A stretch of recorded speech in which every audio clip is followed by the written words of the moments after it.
My life and political thoughts as a tarot reader who thinks YouTube wants to know what the hell I'm thinking. Hello everyone and welcome to Auntie Kay's Tarot.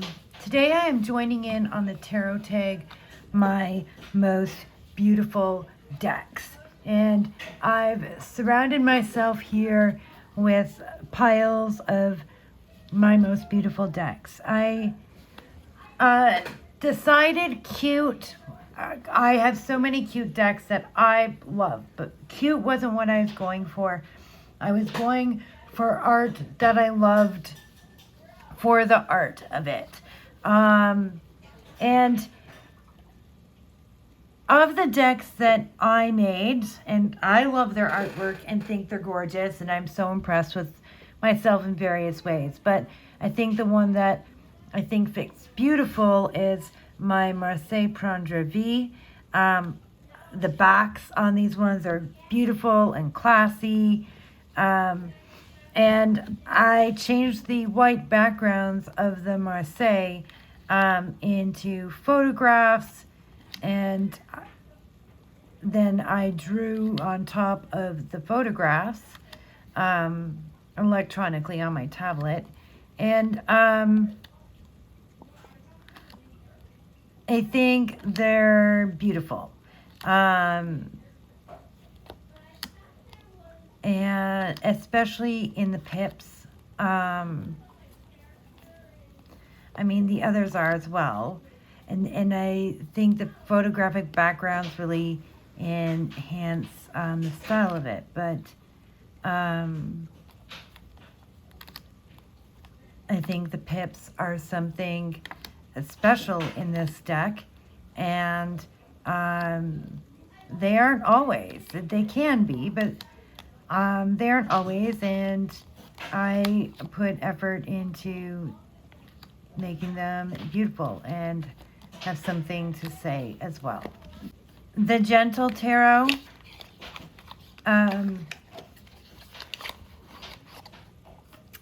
This isn't my first copy of the deck, but I passed on my original copy for the Pocket Linen, which is my favorite.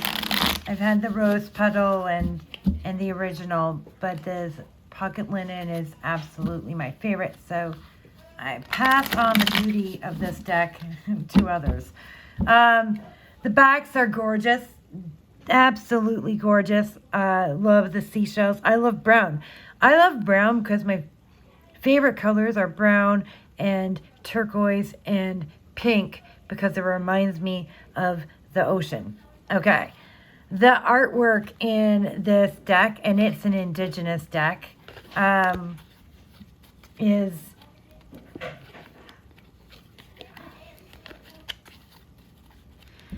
fantastic. It's absolutely amazing.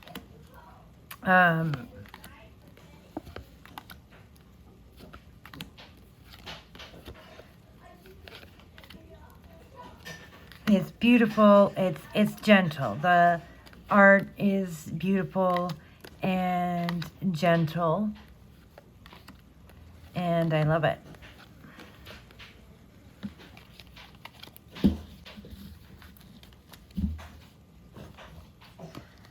The rest of the pile, this particular pile, are in the drawer of my desk, of where I keep my collection, in the drawer of decks I own for the art. So I own these decks for the art. They're collector decks for that reason. The 5-cent tarot has these gorgeous backs.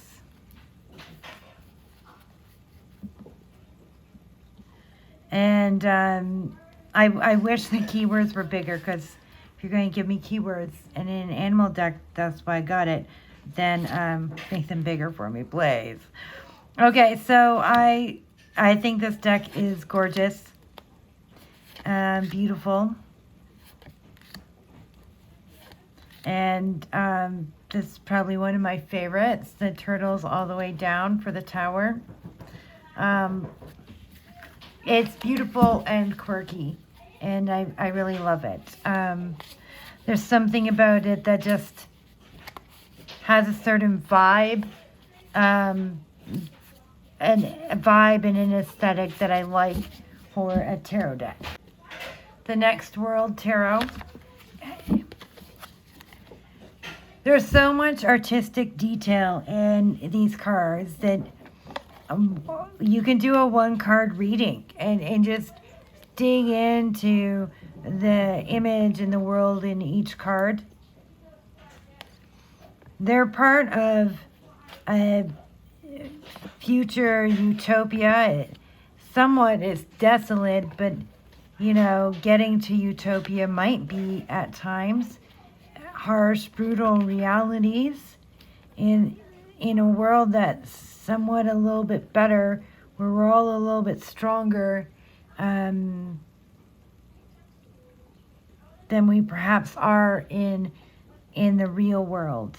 And I love that in this deck. I love the art of it, and I love the strength we all have when we see ourselves in the characters in this deck. The arrow archetypal, the tarot archetypal. This is a minimalistic deck. It's a Marseille. It's minimalistic, but it's beautifully, artistically created in its work of doing that.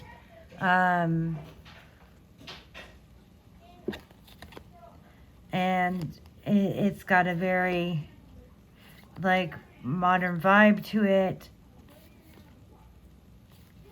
I really enjoy this deck. I do. So it has a modern vibe to it. There's images like this, but the art style is very modern. And there's simplicity yet beauty in the pips. The Untamed Mystery Tarot.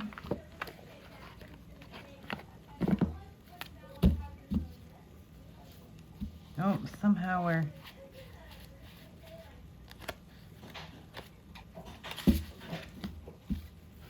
Okay. I mean, this deck is all kinds of fabulous, and the glossy black sides. These are plastic cards, and they're gorgeous, shiny, and slippery. Makes them thin and yet so durable. They feel amazing. They look amazing.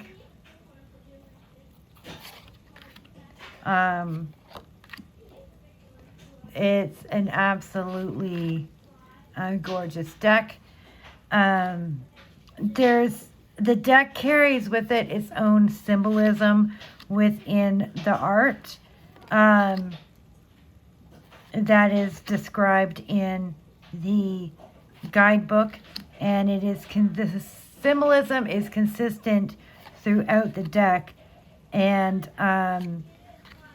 with things like the eyeballs, skulls, bones, and it's so well thought out, to have this consistent symbolism, and each suit has its animal. So pentacles, we have horses. With the cups, we have this fish. Wands, the rabbit. And swords is the eagle. And so you see that animal character's journey throughout its suit. It's a really gorgeous deck. And the Tizama African Tarot. Everything about this, the box is gorgeous, right? And the box also has a velvet bag, which I don't have it in right now. I have the box on the shelf. It doesn't even go in the in a drawer. It goes on a shelf. the velvet lined pull ribbon, everything about it. You know, gold matte edging, beautiful backs. It's a matte finish, which I don't love, but it suits the deck. It suits the deck. And the deck is, it's stunning. It's probably like the most stunning deck. This deck is stunning. It's stunning. It feels luxurious when I read with it. It's absolutely gorgeous deck. And so not all my beautiful decks are decks I read with all the time, but I do read with this deck regularly. I do. It's also an easy to read deck that I enjoy reading with. What is it called? The Metanoia Marseille. Not one of my faves. It's beautiful though, which is why I can't get rid of it. It's so cute, and I love the shade of blue. It's a great size. It's not the most diverse deck, which is why it's not one of my faves, but it's beautiful. The pips are beautiful. The artwork is beautiful.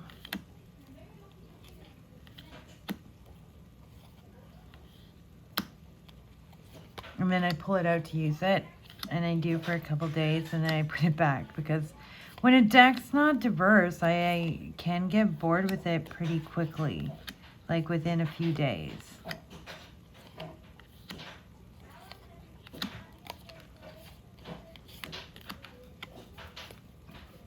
Made a name for myself talking about, you know, how well done diversity is not in tarot decks. When it's done well, when it's not done at all. Because you can do it in a bad way too. Like you can be really tokenizing, you can make questionable choices, misrepresentations. And as things change in this world, I do like this hermit. He's very beautiful.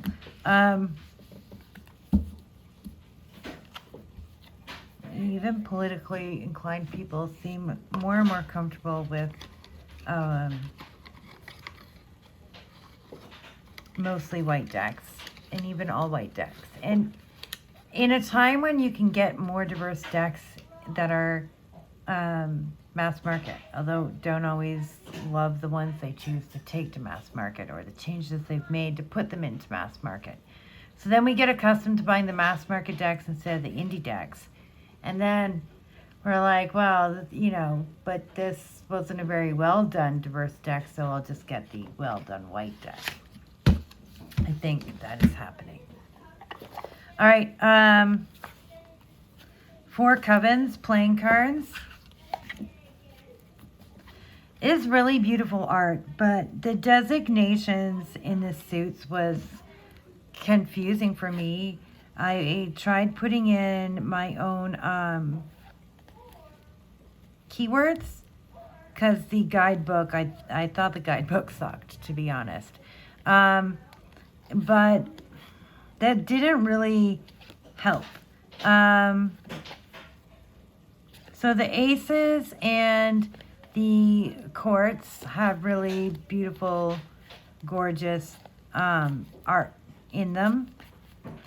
It has keywords. Like, why did I write my own keywords? I had keywords. It was hard to deal with the keywords because they were very overly positive. But it's a cute Halloween-y deck, so I keep it. The Keymaster Tarot. It's a cross between playing cards and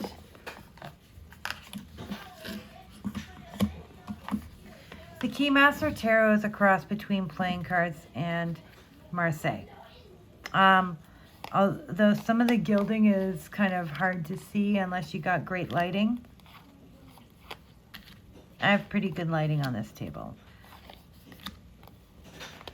I wish it was more diverse again, but it's gorgeous art.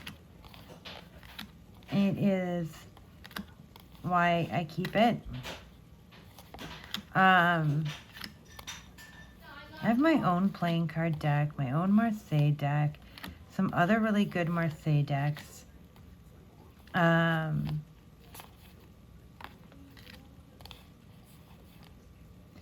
And I don't use it as much as when I first got it, but I do really like the art. I do.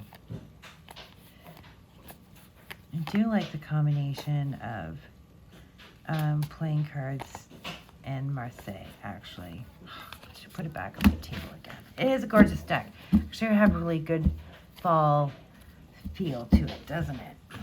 Oracle decks tend to be beautiful, like that's sort of their thing, so it had to be above and beyond to be an Oracle deck in here. So the Energy Archaeology Oracle deck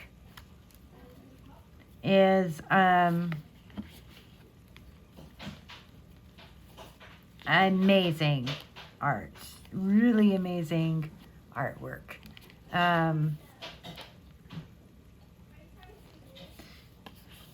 Again, it's not actually one I use a lot, but it is fabulous art.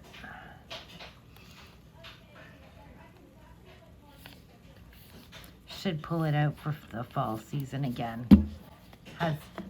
It's a bit of the spooky vibe with the bones, and that's because it digs into like bones and feelings in your body and what it means oracle wise. But I use it as an oracle deck, especially if it's using it for clients, right? The Spectro World Tarot. This is an incredibly funky deck. It's busy. It's a really busy deck, which is sometimes hard. It's a pip deck. It's gorgeous. Really gorgeous deck.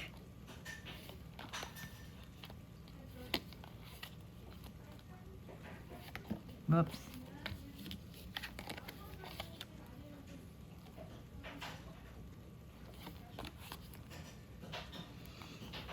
It doesn't have any people in it, which is why I would class it as more of an abstract deck. Like it takes it kind of beyond a pip deck where, you know, in the majors and the courts, you still have like people or a specific animal. But this is even more abstract than the tarot archetypal, but whereas that one was minimalist, this is rainbow puke, and I love rainbow puke. It's my aesthetic as a Gemini with a Leo rising. Okay, the Sufi Tarot. This deck is gorgeous, but it's too hard to shuffle, and that's the only reason I don't use it. It's too hard to shuffle. The artwork is amazing. There's each card is full, much like the Next World Tarot.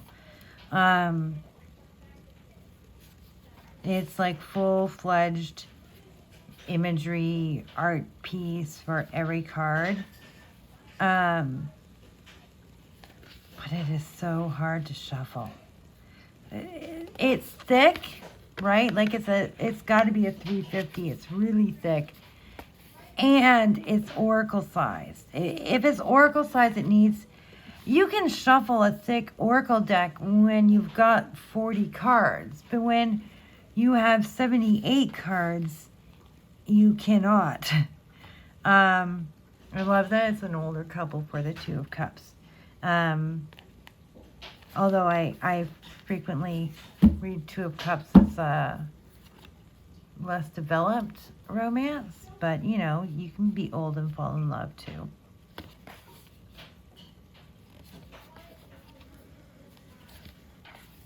So, the Sufi Tarot.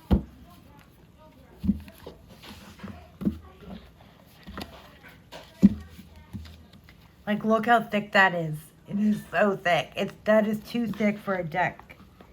I can't shovel it, and it's a shame because it's so gorgeous. The Christian Lacroix Maison de Jeu playing cards.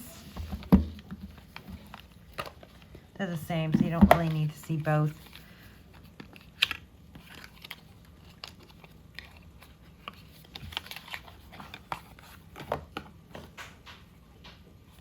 I mean, each box is different, but it's the same cards.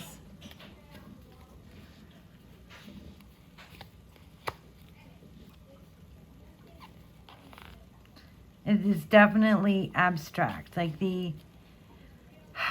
unlike the Spectra World, which was abstract, but it was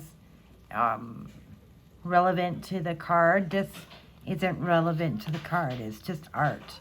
Other than you've got kings, queens, and jacks, it's relevant. It's not relevant to the card. Other than that, it's just about being beautiful and artistic. That makes it somewhat distracting to read with, because you kind of need to ignore the images.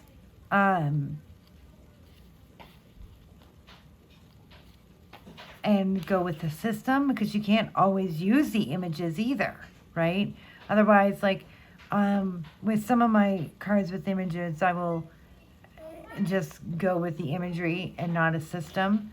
But so this one requires going with just a system, but it's distracting because it's beautiful, but it's cool to have and use on occasion. I think that's what a lot of these decks represent. They're very cool to have, this particular pile, and use on occasion. I mean, I kind of feel that way about lots of them. It's just some of them that I use more. All right, the Gilded Tarot. I should have just bought this in the full size because it is pretty, but it's too small.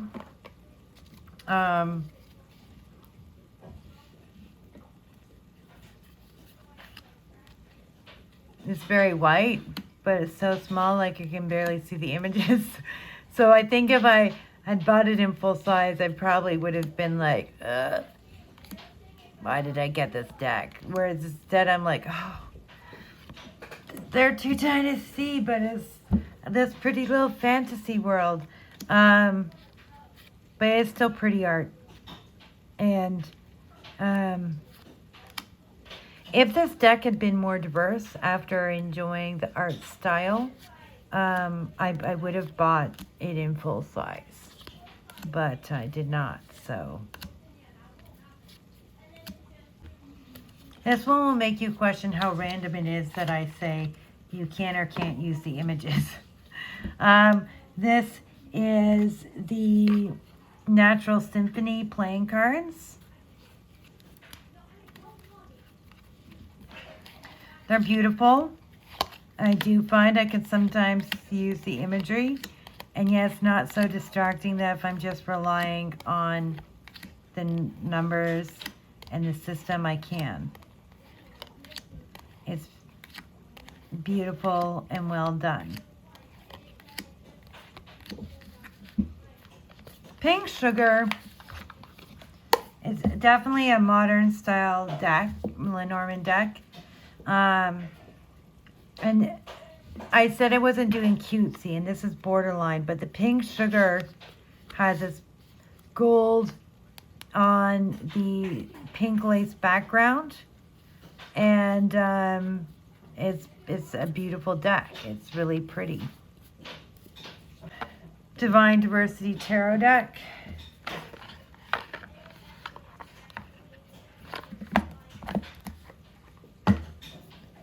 Backs, the lush, vibrant purple gilt edging, and gorgeous art.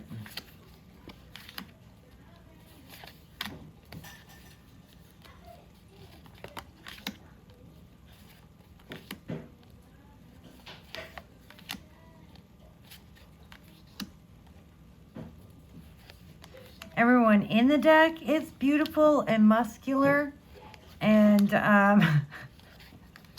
flawless, which helps make it a beautiful deck, if not a very realistic deck. It's definitely beautiful. And the art is gorgeous. The background is gorgeous. The scenes, it's all there. It's beautiful, right? Yeah.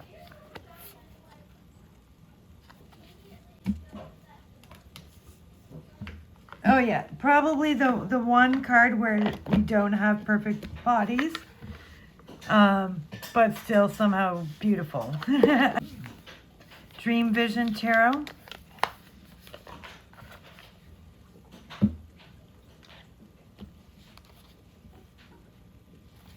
Is a modern art. It's beautiful. It's an iridescent gilt edging. Modern art, but gorgeous. Absolutely gorgeous. It's also a thick deck, but because they're not giant size cards, I can somewhat barely and painfully still at least shuffle it, unlike the Soupy Tarot where I'm left feeling like I can't shuffle it.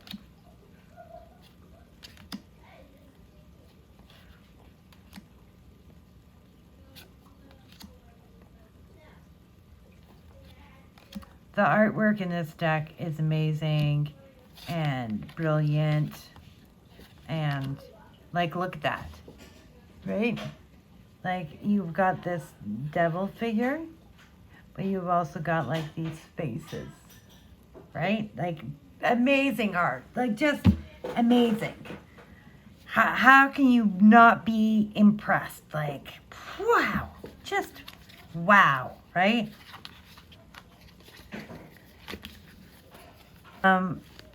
The Serena by Mr. Freiburg.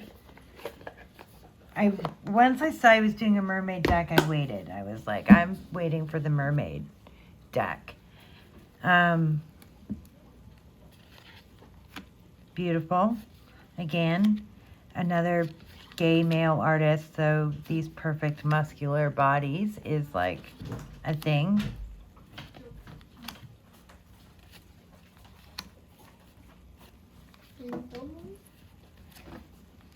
Thank you. So that is somewhat a factor in it probably being used less, is that, you know, everybody's perfect. Oh, it's absolutely a gorgeous, gorgeous deck. And everybody's perfect, and I have to like do things like hold it with a finger covering it when I'm like, if I use it on a video reading for a client, there's too much nakedness for work. Possibly also too much for YouTube, not sure. The Estrella.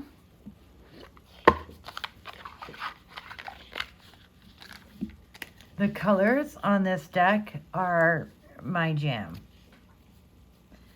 We have very white edges that somehow stayed white. This is my color palette. I'm in love with the color palette. It's the best color palette in the world. It's modern and minimal in a similar way to the Latero archetypal, but with more details. I love the different colored backgrounds for the Marseille.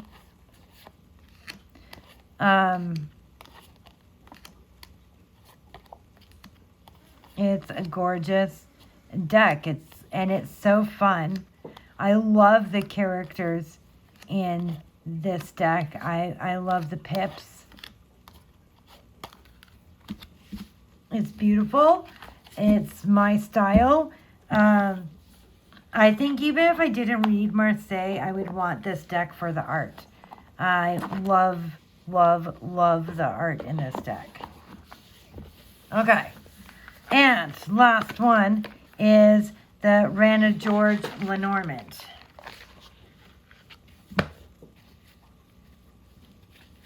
It's not got naturally blue edges. I colored it.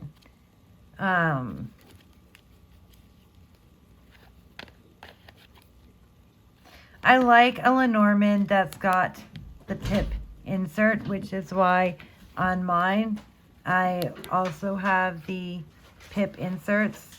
Actually, bonus round, my deck is gorgeous too. Like, yeah, my Lenormand's gorgeous, right? It's gorgeous.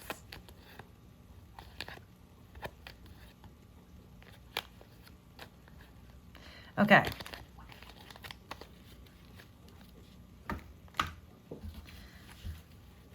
But the Rana George really is beautiful art.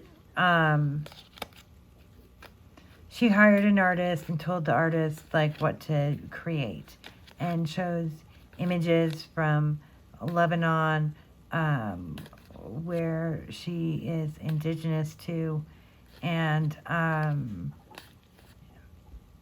in the places that were important to her, and it's a beautiful deck. All right, that is my VR to the Hermit's Cave, my most beautiful decks. And I did mostly stick to tarot for this VR, with very few exceptions. But yeah. Lenormand, I would count as an exception in Oracle decks. Playing cards are pretty much the same as having a tarot deck, kind of, right? Yeah. All right. Talk to you later, folks.